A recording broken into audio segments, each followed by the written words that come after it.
Hi guys, Nigel here with you, Nigel's Modelling Bench. Here we are now back again with something that I know a lot of you really want to see, and it's this.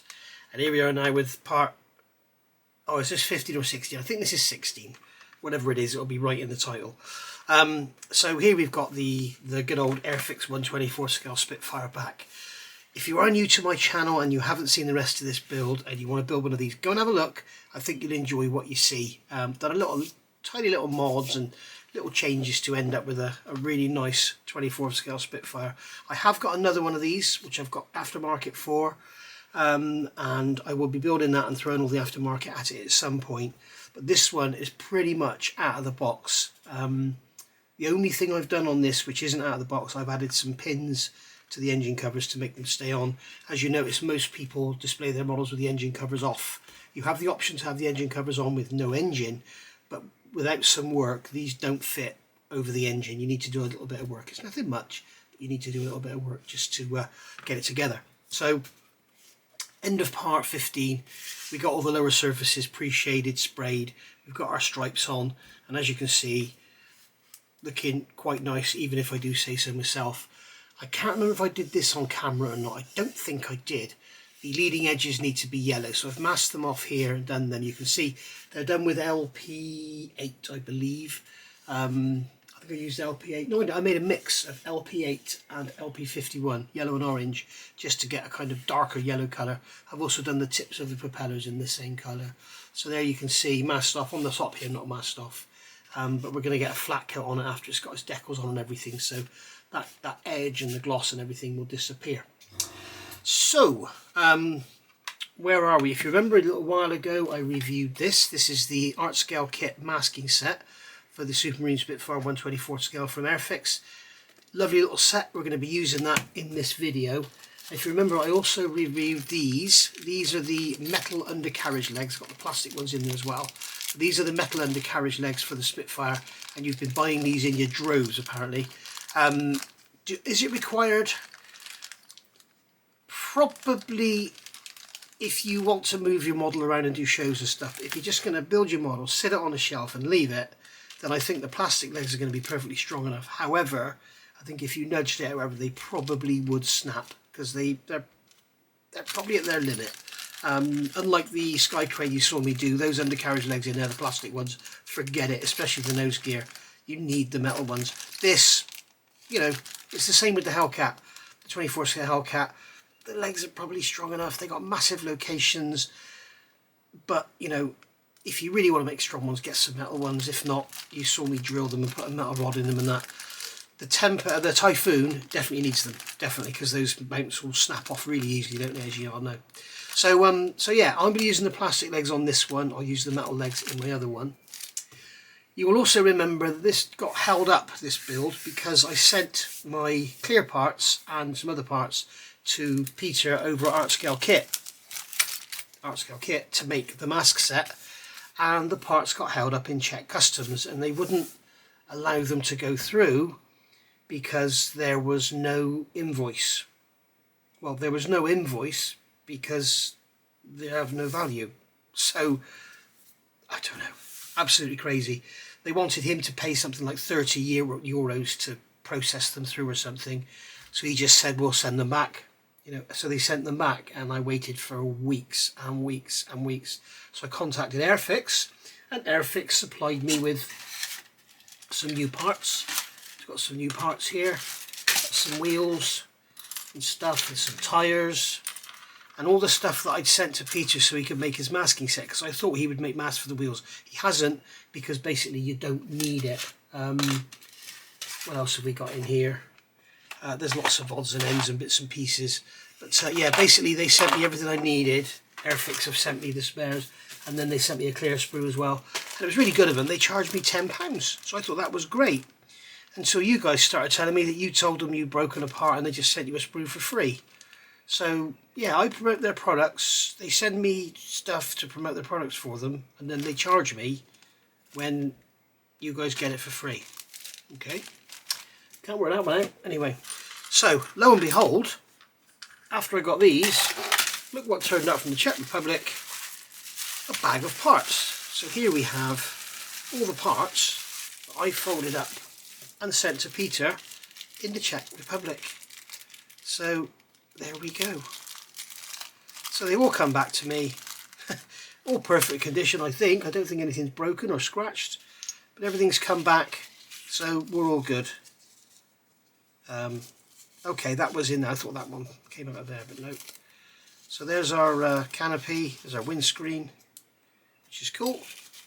And then we should have two unbroken, unscratched canopies. Yep, there's the cheat one, and then this is the one if you want to use the proper canopy, which is the right shape. That's the one with the bulge sides. You can see this one has a far smaller bulge than this one, and this is for those that don't want to scrape the seam. We're going to scrape that seam and polish it out, and all will be good. So there we are. So that's all that done. So we've got our clear parts back, ready for the mask set, and this mask set does interior and exterior. So I'm going to mask the interior first, put some tape over the outside, spray the interior colours. But before we do that, we need to get rid of this seam. So what I'm going to do is, with a knife, I'm going to find the seam and just gently scrape along it.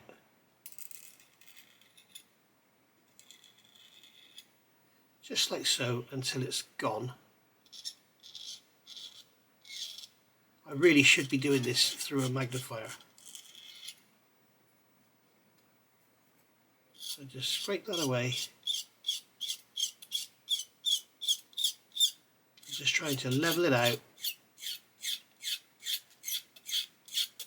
And you can see here we've got a ridge, because you can see a nice straight edge there where you've got the shiny plastic around the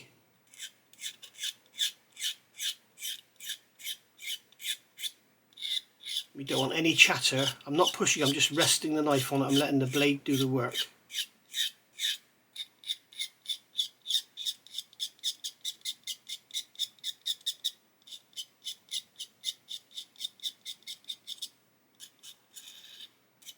And there we go. Quite a step in there, believe it or not, so yours may be better.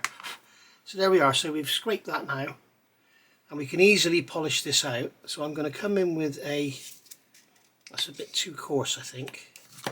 I've got some nice sticks here. These are the Matador sticks. I think this is a 5,000 grit. I'm going to wet it, and I should be able to polish that area.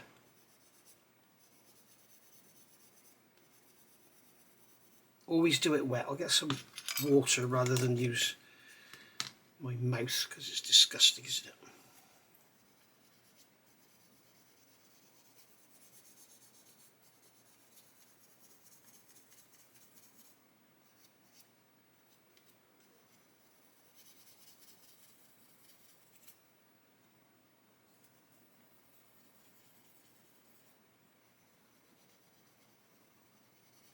You can see here, I'm going to keep the camera going because I know a lot of you like to see this. And you can see there we've sort of removed now pretty much all of those scraping marks.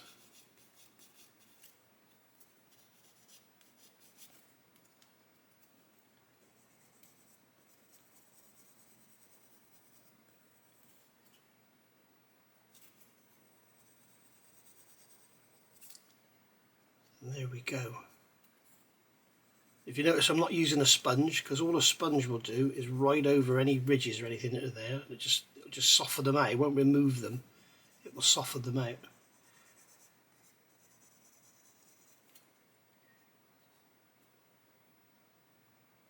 So there we go. You can see now pretty much that ridge has completely disappeared. And if you notice, I'm not going in with any coarse sticks, because once you start putting scratches in, you've then got to polish the scratches out.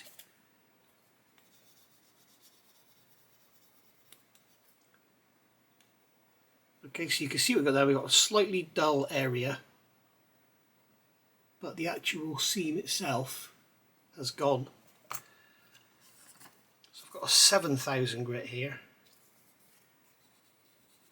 So this will probably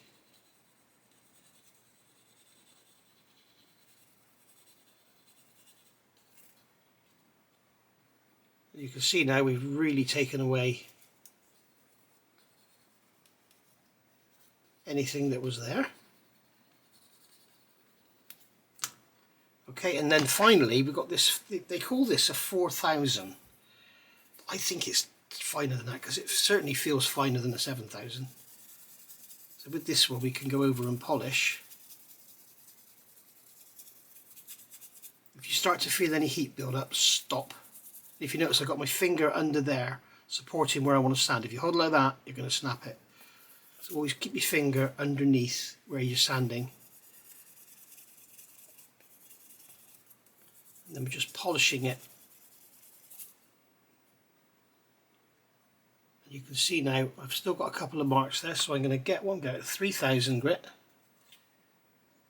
Okay, going on the middle here, and I'm going to do some more sanding to get rid of those lines. And as you can see, like I said, I'm keeping the camera running. If you're bored to tears, just fast forward so you see me doing something else. But if you want to see how this is done, I know a lot of people, it scares them to death doing this, and you've got no reason to not do it on this one, because if it all fails you've still got that one to use.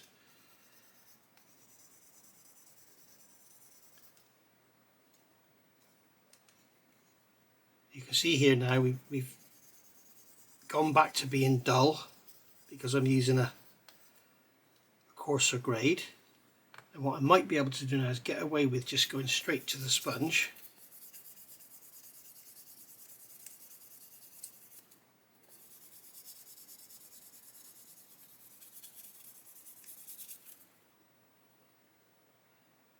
And you can see there, even though we've got a polished surface, we've still got a dull area because we've got that 3000 grit there.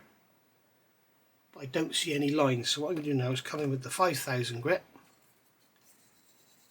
go in the opposite direction, make sure you get into the corners.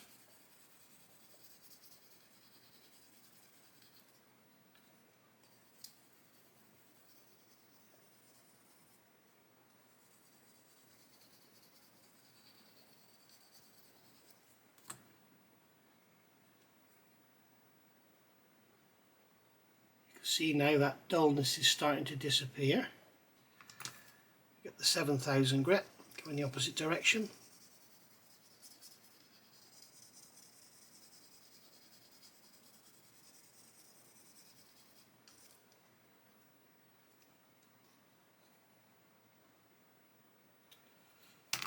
And then once again, let's use the other side of the sponge, there we go. You can come in with the sponge.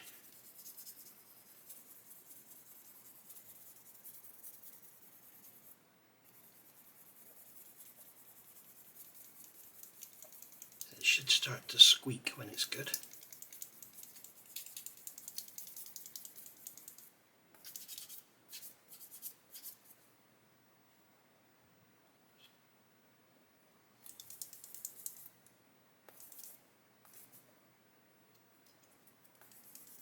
And there we go. There we can see that seam's gone, there's no scratching, there's nothing. Now what we can do is give this a polish. I will use my micro mesh, or you can use toothpaste or whatever, but I'm gonna give it a polish just to give it that final little sort of sparkle. Right, there we go. As you can see, all polished out, all nice and shiny. Use my micro mesh polish on a cloth. I did go back over with the sponge again because there's some micro scratches in there, but now you can see it's nicely polished, there's no scratching there at all, and you can see it's just as good as the one next to it. So there we are. Right, onto this art scale kit masking set. This is 200 M24002. I must get another one of these actually, because I've got two kits, haven't I? So here we've got the interior and here we have the exterior. I only want the interior today, so what I'm gonna do is cut through the sheet here, just like so, and then we've got the exterior there which we can keep nice and sharp, and we've got the interior here. So this panel here, we need to make sure we get this the right way around when we fit it. It has a chamfer on the bottom corner. You can see on one side there's a chamfer there that goes forward. So we're just going to make sure we have no dust. I'm going to grab my tumble dryer sheet here, and that will remove any static we got in these parts.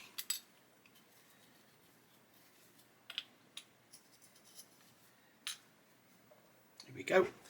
So this panel here, this is X1, so we've got 37 and 38. So I'm going to grab my awesome Hannants Super Precision tweezers. These things are amazing. And we need 37 and 38, so I'm just going to grab the back corner. Make sure when you pick these up, you're picking up, like I don't want to pick up this corner or this corner. I'll pick up this corner because that one doesn't matter. If I mark it, if I damage it, it doesn't matter. So I'm going to pick up this corner here. Just take that out of its masking sheet and then place this on the inside here. Now it's quite difficult to see what you do with the interior, but if you don't push it down, you'll be okay. Okay, now I'm looking at that, I think I probably got it the wrong way round. Yeah, so what I've done, I've got it 90 degrees, it should be twisted 90 degrees clockwise and go in the other side. You can see how well they stick down, they just love to stick down. So this one I believe is going to go here. There we go, that's better. So what I can do is push that corner into there, just like so, and then let it go.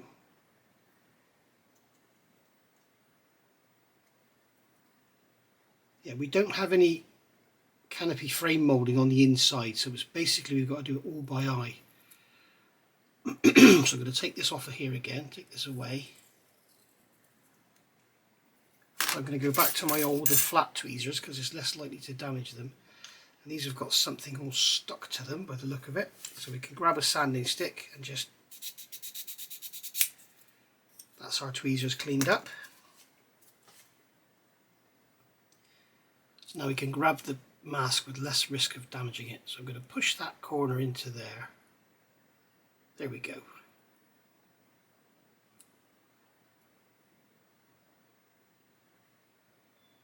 Move it up a touch. What I'm doing is I'm looking straight at it. Make sure you look directly 90 degrees at it because you want it to line up with the edge perfectly. And I'm going to grab a cotton bud. I'm going to rub that down on this side and then work it along. So we're keeping it square. If we push one side down first, it'll pull it over on an angle, obviously. There we go. And then we can come along to the other side, grab this one off the sheet, and then this one can go into there.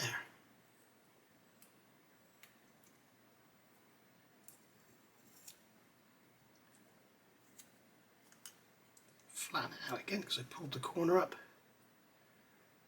Put that corner into there. This is proving difficult. It's proving very difficult because it's curled up on me.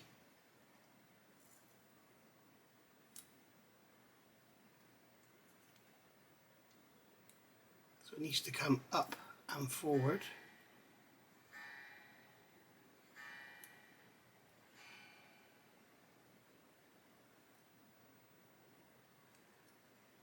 Yeah, still too far forward. It needs to go back now.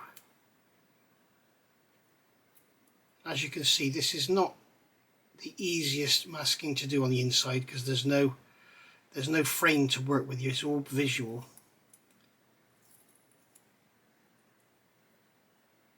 And I realise again this is probably boring to watch, but there are those of you out there that I know would be asking the question, how on earth do you fit those inside masks when you've got no frame? Well, now you've got the answer.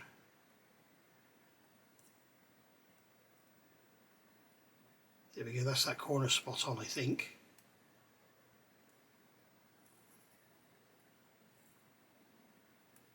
Like I say, if you look 90 degrees to the frame,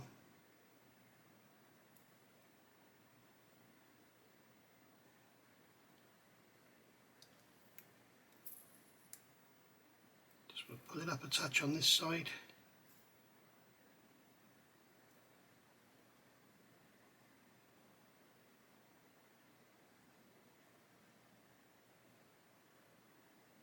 Nope, still not right. It's one of those things. If you want to rush this and bodge it up, then you carry on. But it's one of those things that it will stay with you forever because you'll always see it. It's not one of those, you can't cover it up. You can't undo what you do here. You spray the inside the canopy, and then after you spray the outside, after the model's built, then you notice that you've got something misaligned. And I can see that now, and I've still got some misalignment there. It still needs to come forward a touch because it's still at an angle there, look. So I'm going to do that off camera, and then I'll come back when I'm finished. And there we go, you can see that one's all done now. And what we need to do is protect the outside from finger marks, scratches and paint. So I'm just going to take a piece of 1" wide masking tape and stick that on the outside. You may be thinking, why don't I use the masks? Well, the problem is I need to stick this on, and I don't want the glue going anywhere near the masks, so I don't want to mask it before I stick it on. And also, it's not a good idea to leave the mask on there for a long period of time. So what I'm doing is I'm going to have this tape on here to protect it. Then before I fit it, I'll remove it, and this will protect it from scratches and paint and everything when I do the inside. And then when I do the outside, I can mask it just before I paint it. And then I can do my filling and all that around it and everything without worrying about damaging the masks. So obviously we'll protect the clear parts if we're going to be sanding around with fillers and stuff, but generally, hopefully all these clear parts will fit nice, and all we'll have to do is mist a surfacer and then go around with some levelling thinners and remove the excess. So there we go.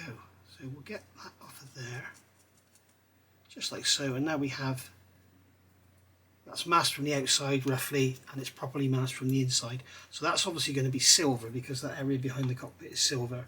And then this one, we can do the same again. I'm going to put some masking tape there. Okay, because it's only really the clear part we need to cover. We don't need to worry about the rest of it. And then I'm going to put a piece of tape there. Okay, just like that. And then what we can do here is we can remove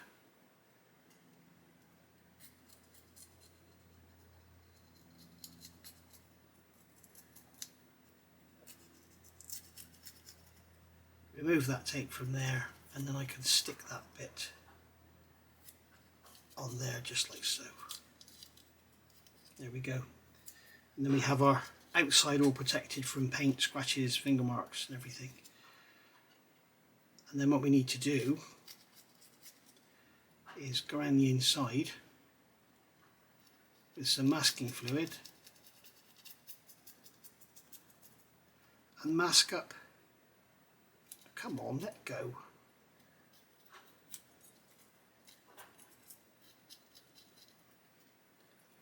We need to go around there and mask up the inside of here with the masking fluid. And that's that, and do the same on here. Job done. There we are. I said I was going to get them painted, but just thought I'd show you. These things fit absolutely beautifully.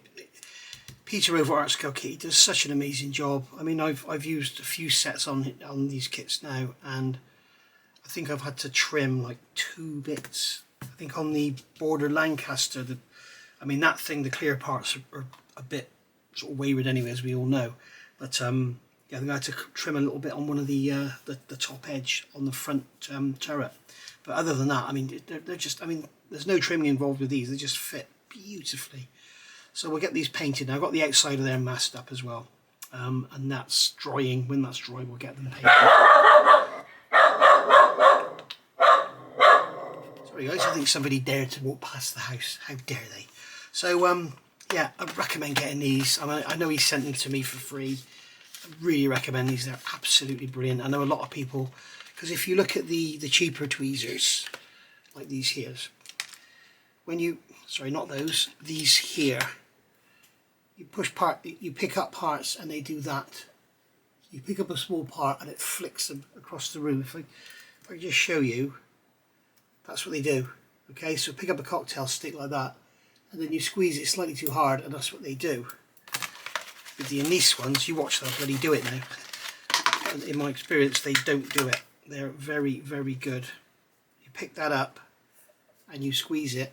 You can see I'm not messing about, I'm squeezing it as hard as I can, and it's not doing that. If I do that with these, you know, you can see I don't even get them closed up, and it's done it. And it's annoying when it's little brass photo etch parts, you do that and it just flicks it across the room. These don't do it. They're absolutely brilliant, and I know that a few people have bought them following my review.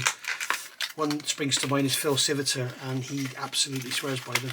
So I keep them for best. I don't use them for anything like normal building or anything. I use them for fine stuff like photo etch and stuff like that. So there we go. Right, I will get the painting done now and then I'll come back. Just one more thing I want to say. I didn't mask this one. I'm not going to be using it. There's no point in masking it. These old masking sheets, generally you throw them away. Keep them because they are invaluable. You know, you'll get to a time one day you'll want a mask that goes around a radius, and there you go. You've got a radius. You might want that little angle in there. You've got a bigger radius there. You've got another radius there. Really handy things to keep. So what I do now, I keep these in a bag. All my spare ones, they go in a bag, and then when I got to do some complex masking that I don't have a masking set for, there we go. I've got them for my compound curves and all that. Right, let's get those painted and I'll come back. Okay, so a couple of hours has passed, and no, a couple of hours have passed, not has passed. Correct English please, Nigel. So you can see we've got the masking fluid in there, and I should be able to pick the edge of the masking fluid up. There we go, and peel it away. And there we are, it's all peeled away, and it's pulled some of the masking tape off with it. Now what I'm going to try and do here, let's put that over there, I am going to see if I can actually reuse these masks. So I'll just plop that down there, and I'm not going to bore you with watching me try and put them back in the sheet, but I'm just wondering if it's possible, if you've got two of the same kit, is it possible to put these masks back in the sheet here and reuse them? As you can see there, we've got the mask removed and they're looking lovely. So we'll come along in here and we'll pick up from the middle where it doesn't matter if we damage them, and then I'll grab my wider tweezers here so we can pick that one out there. So this one is number 38. For some reason these tweezers have lost their grip. I don't know why. I think I need to bend the ends of them in so that when they grip, there we go. So I tell you, I'm not going to bore you with putting them back in, but I'm going to see if I can put them back in on this sheet and reuse them again, and I will let you know if it works or not. Because like I say, if you've got two of the same kit, I mean something like this which is fairly simple is going to be quite easy to do, but if you've got something like a Heinkel 111, I don't think you'll reuse them because there's like a million masks. But we can just pick up that edge there, peel that away, there we go, and then pick up that edge there,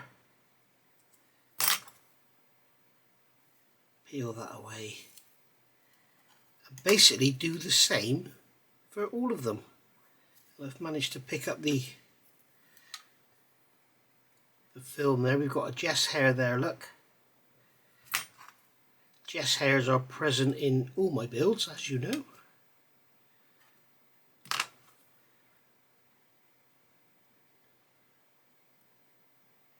Just pick up the corners of these. And we're trying not to scratch the paint, and also trying not to scratch the clear parts. So we got them off of there. Right, so that's all done. We've removed all the masking. You can see we've got our interior framing done on there, and on there, and it's all looking lovely. And what I'm going to do now is sit here and see if I can get those to go back into there so I can use them again. It'd be interesting to see, won't it? So anyway, I'm going to call it a day there, purely because, what has it been? It's been about half an hour, and I'm only going to call it a day because I know a lot of you are waiting to see me work on the Spitfire again. So rather than keep you going for a couple of days, which is what I normally do with all my editing and stuff, I'm going to put this out now, tonight. Today is Monday, March the 8th. Sorry, Monday, March the 8th. It's a bank holiday here, so we're all confused. And I'm going to put this out now, and you know that I'm back on the Spitfire, and we are going to now push forward, get this thing finished, and then we can start on the Qatari Spitfire. So thanks for watching. Don't forget to hit that like button and subscribe if you haven't already subscribed. And if you didn't like the video, hit the dislike and please tell me why. So I'll see you all soon. Bye for now.